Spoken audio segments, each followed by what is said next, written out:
Bonjour à tous, c'est Kevin et aujourd'hui je vais vous faire mon top 8 Harry Potter.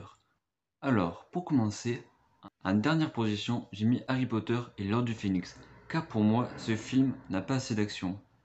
Alors, certes, à la fin, il y a le super combat avec Dumbledore et Voldemort, mais avant ça, pas grand-chose. Pas grand-chose. Harry a des visions et encore des visions. Voilà quoi, et ça parle que des visions d'Harry.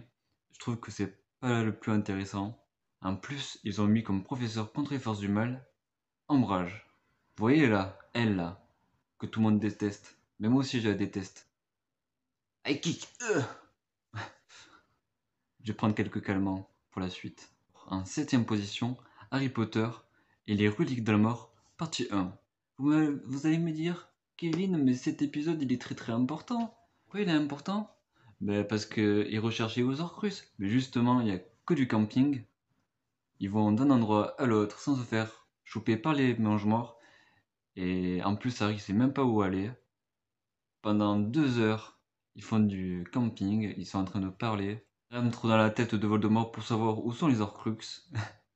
Alors que Ron et Hermione n'est pas du tout d'accord avec ça. C'est pas le plus intéressant. Moi, personnellement, je préfère la partie 2, mais ça, j'y reviendrai plus tard. Sixième position, j'ai mis Harry Potter et le prince de sang-mêlé. Bon, je sais que dans un film, on ne peut pas tout mettre. Ils auraient pas pu mettre tout le livre. Ils ont enlevé pas mal de souvenirs de Voldemort, et c'est très intéressant pour la suite, quoi. Dans le livre, il y en a moins 5 ou 6, et dans le film, il y en a 2 ou 3, du coup, c'est pas assez, je trouve, à mon goût. Moi, j'aurais bien aimé voir en film. Enfin, moi j'aurais bien aimé que dans le film il y ait Dumbledore qui refuse que Voldemort soit professeur pour Poudlard. Voilà quoi, parce que il avait déjà vu que en fait Voldemort c'était un fou quoi, qu'il allait tuer ses élèves. Enfin, je sais pas, c'est un détraqué. Il avait vu la noirceur de. En fait, Dumbledore a pas mis le poste à Voldemort parce qu'il a vu que Voldemort était rempli de haine contre les Moldus et enfant de Moldu, voilà quoi. Du coup, voilà. Du coup, je trouve son raisonnement à Dumbledore normal, quoi. Son refus est adapté. En fait, mais en plus, Voldemort, il voulait retourner à Poudlard, pas pour enseigner, mais pour cacher un de ses Horcruxes. Ce qu'il a fait par la suite. En cinquième position, J'ai mis Harry Potter et la Coupe de Feu. Après cet épisode, je l'aime bien aussi. Mais le souci, c'est comme dans tous les autres, il manque beaucoup de passages parce que moi j'ai vu les livres. Enfin, moi j'ai lu les livres plein de fois, 5 ou 6 fois, et il manque beaucoup de morceaux. Par exemple, le Quidditch, ça a été balayé. Là, il y a le ministre qui siffle, et stop, c'est la fin. Et là, ils sont déjà dans les tartes en train de s'enjailler. Bref, il manque beaucoup de morceaux, il n'y a pas que ça. Mais sinon, il est quand même bien. parce que moi j'aime bien quand Harry est contre le Maguire à pointe, et voilà. Et j'aime bien aussi quand il est dans le labyrinthe. Sinon, après, il y a aussi le final avec la baguette de Voldemort. Qui fait un truc lumineux avec la baguette de Harry. J'espère que j'arriverai à faire ça en effets spéciaux. En quatrième position, j'ai mis Harry Potter et la Chambre des Secrets parce que pour moi, c'est pas le meilleur. Bon, il est pas mauvais, mais il y en a d'autres que je préfère. Troisième position, j'ai mis Harry Potter et les reliques de la mort 2. Pourquoi? Parce qu'il est très intéressant, il y a beaucoup de combats, beaucoup de morts. Même un peu trop de morts du côté de Harry, mais au moins il y a de l'action. Après, il y a des trolls, il y a un peu de tout qui revient là. On va revoir tout ce qui s'est passé avant dans les Harry Potter, les détraqueurs, les araignées.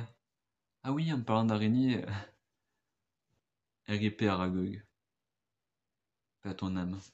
Bref, tout ça pour dire, en plus, mon passage préféré, que j'ai trouvé très émouvant, c'est quand il regarde la pancine avec les souvenirs de Rogue sur son passé, sur les sentiments qu'il a pour Lily Potter.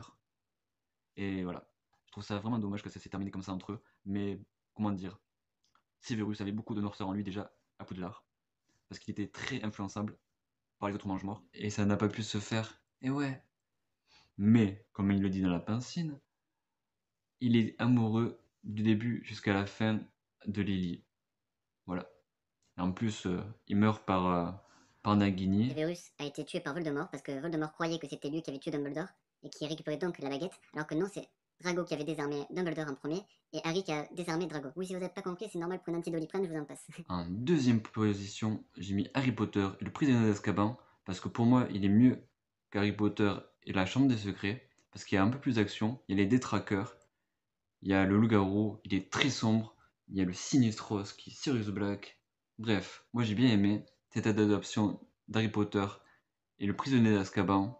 Je sais pas vous, mais dites-le moi en commentaire. En première position, normale, j'ai mis Harry Potter et l'école des sorciers parce que c'est avec lui que j'ai connu Harry Potter. Grâce à ce premier film que j'ai commencé à aimer Harry Potter. Je trouvais ça vraiment magique. En plus, j'étais enfant, du coup, j'y croyais. Je croyais vraiment qu'avec ma baguette magique, je pourrais refaire les mêmes sorts que dans le film. Mais que nenni pas du tout. Mais bon, Harry Potter, j'ai grandi avec, du coup, ça m'a fait rêver. Et ça me fait toujours rêver, même si maintenant j'ai 26 ans, 20 ans plus tard. Et oui, c'est sorti en 2001, ça date pas d'hier. Voilà, c'était Kevin, c'était mon top 8 de mes Harry Potter préférés en film. Si vous souhaitez que je fasse un top sur mes livres préférés, vous me le dites en commentaire. Ciao tout le monde et à bientôt.